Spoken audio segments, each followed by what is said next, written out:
सर्वान्तरात्मने श्रीमद् वेङ्कटेशाय मङ्गलम्। स्वतः सर्वविदे सर्वशक्तये सर्वशेषिणे सुलभाय सुशीलाय वेङ्कटेशाय मङ्गलम्। परस्मै ब्रह्मणे पूर्णकामाय परमात्मने प्रयुञ्जे परतत्त्वाय वेङ्कटेशाय मङ्गलम्।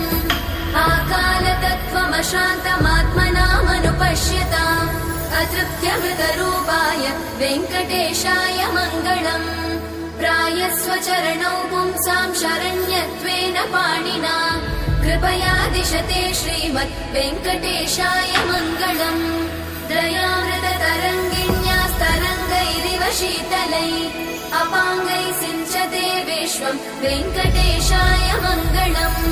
स्रग्भूषां